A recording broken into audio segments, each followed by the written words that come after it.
नमस्कार दोस्तों, आप लोग का अपना यूट्यूब चैनल रिजल्ट विद आकाश में स्वागत है। दोस्तों, हम लोग बात करते हैं सी टेट में कुछ क्वेश्चनों के माध्यम से जो हम लोग के सामने पेपर मिलेगा जब हम परीक्षा देने जाएंगे, तो उसको सॉल्व करने का तरीका इस श्रृंखला में हम लोग सीखते हैं। आप लोगों में से जो लोग शुरू से इस श्रृंखला से जुड़े हैं, तो मैं अब गारंटी कह लीजिए या विश्वास के साथ यह बात कह सकता हूँ कि अब वो लोग यदि प्रीवियस ईयर के क्वेश्चन को लगा रहे होंगे तो कम से कम तो 100 प्लस जा ही रहा होगा उन लोगों का स्कोर।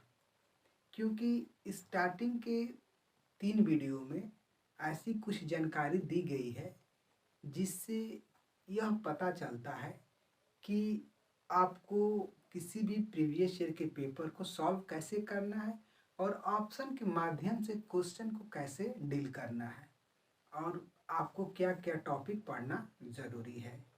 आइए इन्हीं सब बातों के साथ हम लोग इस श्रृंखला में एक और वीडियो को आगे जोड़ते हैं।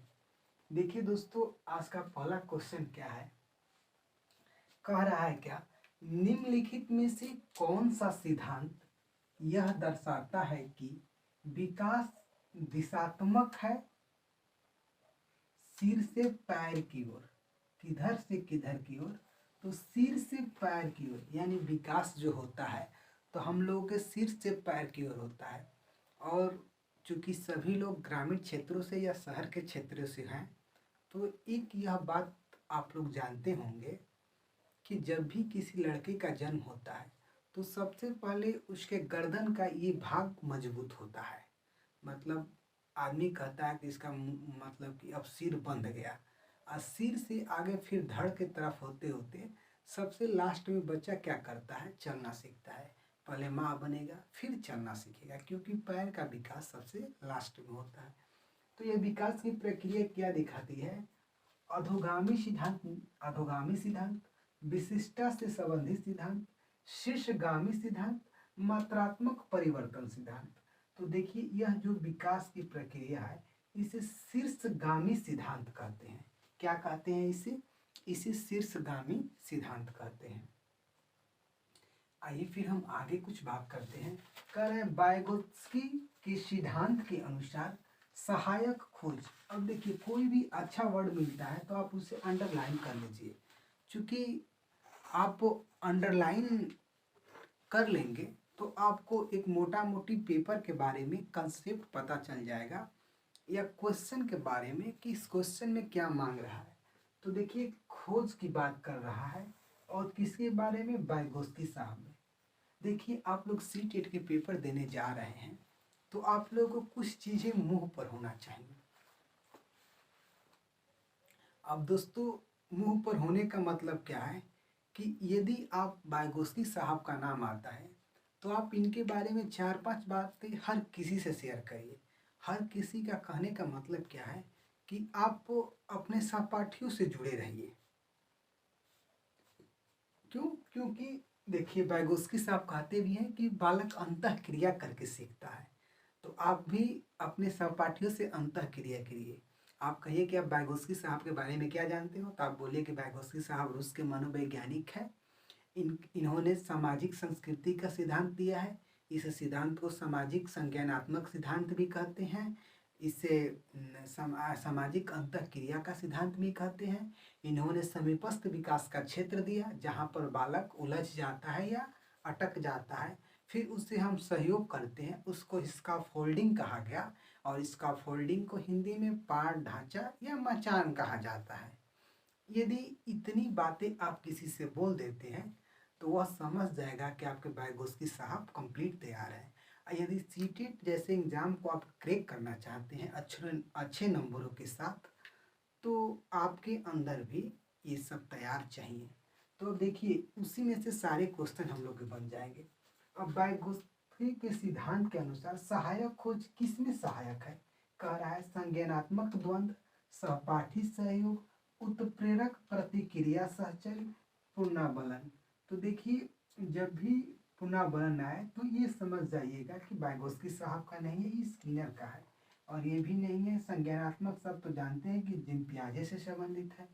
तो हम जानते हैं कि सामाजिक अंतःक्रिया, तो अंतःक्रिया का मतलब क्या, सहपाठी सहयोग, या हम लोग इसका फोल्डिंग भी जानते हैं। तो हम लोग का ऑप्शन नंबर बी इसका उत्तर हो जाएगा। आइए फिर हम आगे कुछ बात करते हैं। कह रहा है राष्ट्रीय शिक्षा नीति 2020 सुझाती है कि कक्षा अधिगम को पाठ्य पुस्तकों तथा सीमित करने के बजाय अधिगम और शिक्षा, देखिए कह रहा है कि इसको सीमित न किया जाए बल्कि अधिगम और शिक्षा को क्या किया जाए, आगे हमको भरना है। कह रहा है तथ्यों और ज्ञान के कंठस्थीकरण आधारित होना चाहिए। अब देखिए ये हम लोग का क्या है, ये हम लोग का टैग वर्ड है। टैग का मतलब कि ये जहां पर आ गया तो वो ऑप्शन हम लोग का क्या होगा, हम लोग का गलत होगा। आप लोगों में से जिन्होंने अभी इस प्लेलिस्ट का दूसरा वीडियो नहीं देखा है तो एक बार आप उसे देखिए, उसमें कुछ टैग वर्ड बताए गए हैं जिसे आप देखकर ऑप्शन के माध्यम से क्वेश्चन को डील करने की प्रक्रिया सीखेंगे। और आइए फिर बात करते हैं। करें प्रत्येक 3 माह के बाद विद्यार्थी की विषय वस्तु को बढ़ा देनी चाहिए। अब देखिए ये 3 माह क्या हो गया, ये कौन सा तरीका है 3 माह फिक्स करने का। कोई निश्चित अवधि कैसे आप डिसाइड करेंगे कि 3 माह बाद उसको बढ़ा दिया जाएगा, 2 माह बाद बढ़ा दिया जाएगा, या 4 माह बाद बढ़ाया जाएगा, या 5 माह बाद बढ़ाया जाएगा। ऐसा कोई तरीका नहीं होता है। तो इसे हम कहते हैं क्या, ये भी गलत है। खोजबीन और समालोचनात्मक चिंतन के विकास पर केंद्रीयता होनी चाहिए। उसके बाद क्या है, परीक्षाओं के लिए सीखने पर केंद्रीयता होना चाहिए। कभी भी आप किसी भी स्टूडेंट को पढ़ाइए, जहां दे दिया परीक्षाओं पर, वैज्ञानिक चिंतन, ये सारे ऑप्शन टैग वर्ड होते हैं, जो कि हमारा ऑप्शन गलती होता है। अब देखिए ऑप्शन नंबर सी इसका उत्तर हो जाएगा। और क्यों हो जाएगा, जो खोजबीन शब्द है यह अपने आप में क्या है, एक्टिव वर्ड है। क्या है, फिर समालोचनात्मक चिंतन है, ये भी अपने आप में एक्टिव वर्ड है। एक्टिव माने ये वर्ड जैसे खोजबीन आ गया तो आपको लग जाएगा कि ये सजीव वर्ड है। और दोस्तों सजीव वर्ड वाला कोई भी ऑप्शन आपके सीटेट के पेपर में सही होता है। इन सब बातों को पकड़िए, ये छोटी छोटी बातें आपको मोटे नंबर लाने में बहुत सहयोग करेगी। तो हम लोग ऑप्शन नंबर बी इसका उत्तर हो जाएगा। दोस्तों आप लोगों में से जिन्होंने अपने YouTube चैनल को सपोर्ट नहीं किया है तो आप लोग सपोर्ट कर दीजिए। और आप लोग का सपोर्ट क्या है, आप लोग लाइक करिए, सब्सक्राइब करिए और अपने प्रिय दोस्तों के पास शेयर करिए। और साथ ही साथ दोस्तों बेल आइकन का घंटी भी टन टन बजा दीजिए, ताकि हम लोग कोई भी वीडियो बनाए तो उसका नोटिफिकेशन आप लोगों को मिल जाए। अब देखिए क्या करा है, 25, 35, 1 और 32, 55 में 5 के अंकित मान और स्थानीय मान का योग क्या है। देखिए कितना है, अगर आपके सामने टाइम फ्रेक्शन यह सवाल दिया जाएगा तो आप वहाँ पर इसको समझने में गलती कर देंगे कि दोनों में से अंकित मान और दोनों में से स्थानीय मान कैसे करें, क्या करें, लेकिन कुछ नहीं है इसमें से। पहले देखिए हम लोग अंक कितना दिया है, 25, 35, 1। इसमें से देखिए 5 का स्थानीय मान कितना हो जाएगा, तो 5, 1, 2, 3, 0। ठीक, इसमें से 5 का स्थानीय मान कितना हो जाएगा, 5 के बाद 1, 0। ठीक, वैसे देखिए ये 32, 5, 5, इसमें से 5 का स्थानीय मान कितना हो जाएगा, 5 पे 1, 0। इसमें से 5 का स्थानीय मान कितना हो जाएगा, तो 5। देखिए तो फिर ये 5 हो गया, ये हम लोग कितना हो गया, ये 5 हो गया। ये इसका क्या हो गया, तो ये इसका स्थानीय मान हो गया, 5 हो गया, ये 10 हो गया, ये 1 हो गया, ये 5 हो गया, ये स्थानीय मान हो गया। अब चूंकि दोस्तों अंकित मान क्या होता है, तो कभी भी किसी संख्या का अंकित मान पूछे या वास्तविक मान पूछे तो वह संख्या ही होती है। जैसे इसमें अगर 5 का अंकित मान पूछा है तो 1 5 यहाँ, 1 5 यहाँ, मतलब कि 5 और 5 ये हो गया। और फिर इसमें भी 5 का अंकित मान पूछे तो 5 और 5, ये हम लोग का 20 हो जाएगा। चूंकि 5105 ये हुआ है और दोनों का योग पूछा है तो 5, 2, 1, 5, 5125, यानी ऑप्शन नंबर डी हम लोग का उत्तर हो जाएगा। आराम से बात को एक बार हम फिर करते हैं। इतने और इतने में 5 की अंकित मान और स्थानीय मान, अंकित मान का मतलब होता है, कभी भी अंकित मान पूछे, वास्तविक मान पूछे, तो आप समझिए कि वह जिस संख्या का पूछ रहा है वही संख्या होती है। एकदम सीधी सी बात है। तो देखिए, इसमें 5 का स्थानीय मान की बात करें तो 5 पर 5 के बाद कितने अंक है, तो 1 2 3 अंक, तो 5 पर ये देखिए 3 जीरो।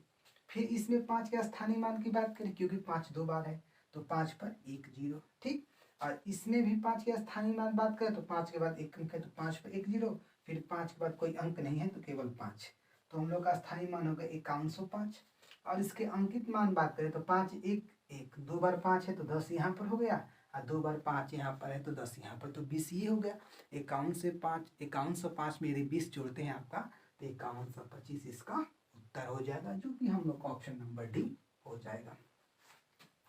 फिर देखिए आगे कुछ कह रहा है, निम्नलिखित में से कौन सा सामाजिक कीट नहीं है।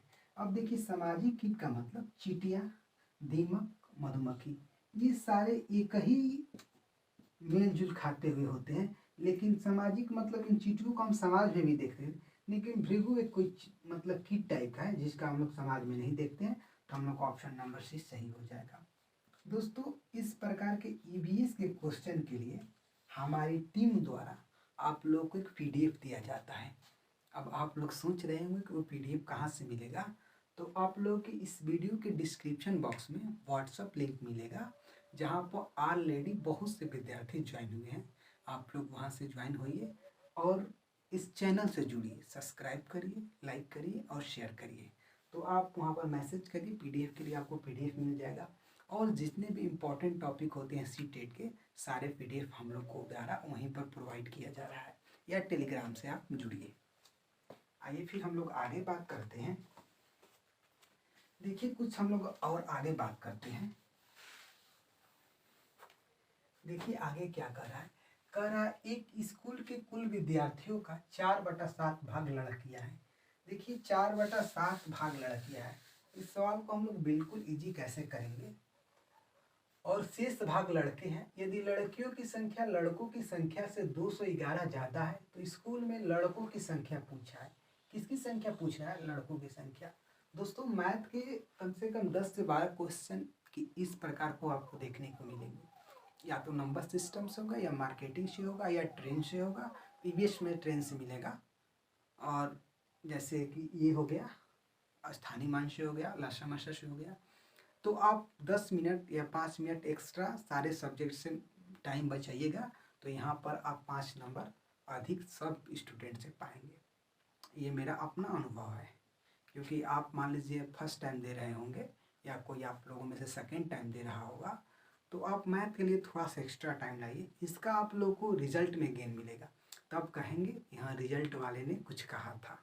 आइए देखिए, कह रहा है क्या, कुल विद्यार्थियों का 4/7 लड़कियां हैं। इसका मतलब क्या है कि कुल 7 है, तो उसमें से 4 लड़कियां हैं। कितनी, 4 लड़कियां। अब बताइए, 7 लोगों में से 4 लड़कियां हैं, तो 3 लोग क्या है, 3 लोग लड़के हैं। ठीक, ये 3 लोग क्या हो गए, लड़के हो गए। ये 4 लोग क्या हो गए, लड़कियां हो गई। अब देखिए क्या पूछ रहा है, यदि लड़कियों की संख्या लड़कों की संख्या से 211 ज़्यादा है। अब देखिए, यहाँ पर 4 है, यहाँ पर 3 है, तो यहाँ पर 1 ज़्यादा है, तो 1 बराबर कितना है, 211। तो पूछ रहा है लड़कों की संख्या, बताइए लड़के कितने हैं, 3 है, तो 1 बराबर 211 है, तो 3 बराबर कितना हो जाएगा, 211 गुणे 3, यानी 3 एकम 3 है, 3 एकम 3 है, 3 दूनी का 6, यानी लड़कों की संख्या कितनी है, तो लड़कों की संख्या 633 है। आप बिल्कुल सिंपल इसको करिएगा। 4/7 भाग लड़कियां हैं, इसका मतलब कि 4 लड़कियां हैं, किसमें से, टोटल 7 में से। इसका मतलब कि 3 लड़के हो गए। यदि 3 लड़के हैं, 4 लड़के हैं, लड़कियों की संख्या 211 ज़्यादा है, तो इसमें कितने ज़्यादा है, 1 ज़्यादा है, तो 1 का मान 211 है, तो 3 का मान कितना हो जाएगा, 3 का मान हो जाएगा 633, यानी ऑप्शन नंबर डी इसका उत्तर हो जाएगा। अब देखिए आगे क्या कह रहा है, समष्टि की परिभाषिक शब्दावली सहजता योग्यता को किस रूप में समझा जा सकता है। अब देखिए, सहजता योग्यता की बात कर रहा है। देखिए, आप लोग के सामने जब भी समष्टि साहब आए, तो इनके बारे में 2-3 बात तो कम से कम जानिए। एक तो भाषा अर्जन का सिद्धांत, ठीक, एक सार्वभौमिक व्याकरण का सिद्धांत। ये क्या है, इनका मानना है कि भाषा बालक अर्जन करता है और व्याकरण भी भाषा के साथ ही समाज से सीखते जाता है। तो जब भी भाषा अर्जन शब्द आ जाए तो आप चमस्की साहब को याद करिएगा और 1 नंबर के लिए खुश हो जाइएगा, मतलब आपका नंबर वहाँ से जाएगा नहीं। तो इनके बारे में बात कर रहा है और ऑप्शन में हम लोग का पहला ही दिख गया क्या, भाषा अर्जन उपकरण, यानी क्या हो जाएगा, इनका उत्तर हो जाएगा भाषा अर्जन उपकरण। फिर आगे बात करते हैं, अगला ऑप्शन पढ़ लेते हैं, सक्रिय अनुकूलन, वास्तविक अधिगम, सामाजिक अधिगम। चूंकि दोस्तों उत्तर दिख जाए अच्छी बात है, लेकिन आप चारों ऑप्शन को पढ़ने का आदत डालिए, ठीक है, क्योंकि 4 ऑप्शन को आप सही ऑप्शन ढूंढिए और गलत वाले को भी एक बार सोचिए कि मैंने गलत क्यों काटा कि भाई अभी इनका भाषा अर्जन शब्द है तो ये सही हो गया, सक्रिय अनुकूलन से इनका कोई लेन देन नहीं है, सामाजिक से तो मान लीजिए कि उनका लेन वाइगोत्स्की साहब का लेना है, वास्तविक अधिगम जब इनकी शब्दावली यानी टर्मिनोलॉजी इनकी मिल गई तो हमारा ऑप्शन ऐसे ही सही हो जाएगा। फिर बात करते हैं अगला, देखिए इनसे एक अगला और क्वेश्चन है, नाम चमस्की के सिद्धांत के अनुसार हम सभी इस सहज के साथ जन्म लेते हैं कि भाषा कैसे कार्य करती है। अब देखिए भाषा सहज के साथ जन्म लेते हैं कि भाषा कैसे कार्य करती है, यह क्या है, सार्वभौमिक व्याकरण, संकेत भाषा, बुनियादी शिक्षा, व्यवहारिक विज्ञान। अब देखिए यहाँ पर हम लोग का उत्तर क्या हो जाएगा, सार्वभौमिक व्याकरण।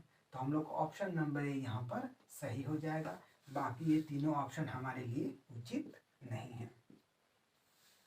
दोस्तों सीटेट के पेपर में आप लोग अपनी समझ को विकसित करिए, और दोस्तों समझ विकसित कैसे होगा, जब तक आप मतलब बोलेंगे नहीं तब तक समझ विकसित नहीं होगा।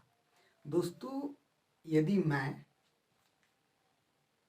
आप लोगों को इस वीडियो के माध्यम से अपनी बात को समझा पाया हूँ तो आप लोग इस सेशन को सपोर्ट करिए, और आप लोग जानते हैं कि आप लोगों का सपोर्ट क्या है, आप लोग इसको देखिए और अपने प्रिय मित्रों के पास शेयर करिए। और दोस्तों हम लोग मिलेंगे एक और बेहतर क्लास के साथ। दोस्तों हम लोग जैसे जैसे धीरे धीरे बढ़ेंगे आगे, वैसे वैसे सारे चीज़ों को हम लोग कवर करते चलेंगे। तब तक के लिए दोस्तों नमस्कार।